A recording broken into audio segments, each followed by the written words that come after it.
বছর ধরে রাজ্যের সাংবিধানিক প্রধান হিসাবে দায়িত্ব সামলাচ্ছেন রাজ্যপাল সিভি আনন্দ বোস। বর্ষপূর্তি উপলক্ষে আগামী 23শে নভেম্বর একাধিক কর্মসূচি নেওয়া হচ্ছে রাজভবনের তরফে। ওই দিন রাজভবনে গণবিবাহের আয়োজন করা হয়েছে। 16ই নভেম্বরের মধ্যে আবেদন করা যাবে। গণবিবাহে অংশ নিতে পারবেন 100 জন। রাস্তার ধারে প্রচুর ভিভিপ্যাট স্লিপ উদ্ধার হয়েছে। Suspend returning officer. বিহারের সমস্তিপুরে কলেজের পাশে ভিভিপ্যাট স্লিপ উদ্ধারে চাঞ্চল্য। সরাই রঞ্জন বিধানসভা কেন্দ্রের কেএসআর কলেজের কাছে উদ্ধার প্রচুর স্লিপ।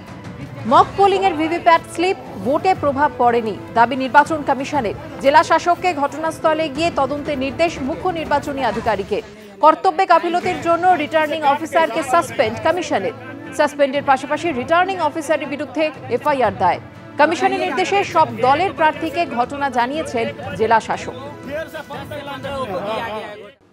এনুমারেশন ফর্ম বিলি ঘিরে উঠছে নানা অনিয়মের অভিযোগ। পাল্লা দিয়ে বাড়ছে অসন্তোষ। উত্তর 24 পরগনার দত্তপুকুরে আইসিডিএস কেন্দ্রে এনুমারেশন ফর্ম বিলির অভিযোগ উঠল বুথ লেভেল অফিসারের বিরুদ্ধে। অন্যদিকে হুগলির বৈদ্যবাটিতে আবার সিপিএমের বিএলএর বাড়িতে ফর্ম শর্টিং এর অভিযোগ উঠেছে বিএলওর বিরুদ্ধে। দুই ঘটনাকে কেন্দ্র করে উত্তেজনা ছড়ায় ওই দুই এলাকায়।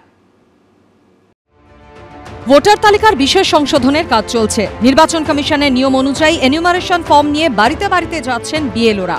কিন্তু এই আবহে ফর্ম বিলি ঘিরে বিএলওদের বিরুদ্ধে উঠছে নানান অনিয়মের অভিযোগও।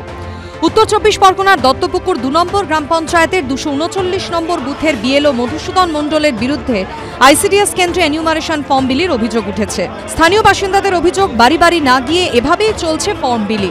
শুক্রবার এই নিয়ে বিক্ষোভও দেখান তারা। বাড়ি বাড়ি যাচ্ছেন না কেন? আপনি এখানে বসে দাঁড়াতে নিয়ম না। না, আপনি এখানে বসে দাঁড়ানো কার কথা দিচ্ছেন? শুনুন, আমার এখানে কমিটির যারা আছে তাদের পরামর্শ নিয়ে করব। স্থানীয়দের দাবি, বিক্ষোভের পর এনুমারেশন ফর্ম নিয়ে বাড়ি বাড়ি পৌঁছে যান ওই বিএলও। যদিও আইসিডিএস সেন্টারে ফর্ম বিলির অভিযোগ অস্বীকার করেছেন তিনি। আজকে আমরা কোনো শর্টিং করার জন্য বসেছিলাম। আমরা রোজই পাড়াতে যাচ্ছি। গতকাল গিয়েছিলাম, তার আগের দিনও গিয়েছিলাম। আজকে শর্টিং করার জন্য ওখানে বসেছি, মানে পাড়ায় পাড়ায় দেওয়ার সুবিধার জন্য। গ্রামের লোক যেমন দু একজন ঢুকে পড়লো, হুক ঢুকে পড়লো, এই হচ্ছে ব্যাপার, আর কিছু কোনো ব্যাপার না। এই অভিযোগ সামনে আসতেই বিএলওদের তৃণমূল চোখের অভিযোগ তুলে আক্রমণ শানিয়েছে বিজেপি। যদিও এই অভিযোগ উড়িয়ে দিয়েছে তৃণমূল। যদি ভেবে থাকেন, বিএলও অফিসাররা ভেবে থাকেন যে তৃণমূলের দাদা বা নেতারা যা বলবে সেই মতো কাজ করবে, যদি ভেবে থাকেন তার ফল আপনারাই পাবেন। মানুষের সুবিধার্থে যদি তিনি কাজ করে থাকেন, এক জায়গায় বসে ফর্ম দিয়ে থাকেন, সেটা ওনার গাইডলাইন্সে আছে কিনা সেটা উনি ভালো বলতে পারবেন। দত্তপুকুরে যখন এই অভিযোগ, অন্যদিকে তখন হুগলির বৈদ্যবাটিতে সিপিএমের বিএলএর বাড়িতে এনিউমারেশন ফর্ম গোছানোর অভিযোগ উঠল বিএলওর বিরুদ্ধে। বৈদ্যবাটি পুরসভার 19 নম্বর ওয়ার্ডের 204 নম্বর বুথের বিএলও রঞ্জনা দত্তের একটি ভিডিও ভাইরাল হয়। এখানে বসে ফর্ম সাজাবার কে? আপনি সিপিএম এর এজেন্টের বাড়িতে ঢুকে ফর্ম সাজাচ্ছেন? ইয়ার কি বাচ্চা এখানে বসে? সিপিএম এর বিএলএর বাড়িতে কেন বিএলও? আমি সুগারের রোগী, সত্যি করে কথা, আমি সুগারের রোগী। আমার প্রচুর কষ্ট হচ্ছিল। এসে আমি ফর্মগুলোকে নিজের মতন করে সাজিয়ে নিয়ে তুলে নিয়ে যাচ্ছিলাম, ওইটুকুই মানে ঝামেলা হয়ে গেল। এই ঘটনায় প্রশাসনের দৃষ্টি আকর্ষণ করেছে তৃণমূল। 4 নম্বর যে বুথটা, এই 204 নম্বর বুথের অন্তর্গত যে বিএলও রয়েছে, উনি যে সিপিএম এর বিএলও 2 যে এজেন্ট দিয়েছে সিপিএম, তার বাড়িতে বসে ফর্ম শর্টিং করছেন। এসডি অফিসে জানাই, এটা একটা গুরুত্বপূর্ণ ফর্ম, এসআইআর।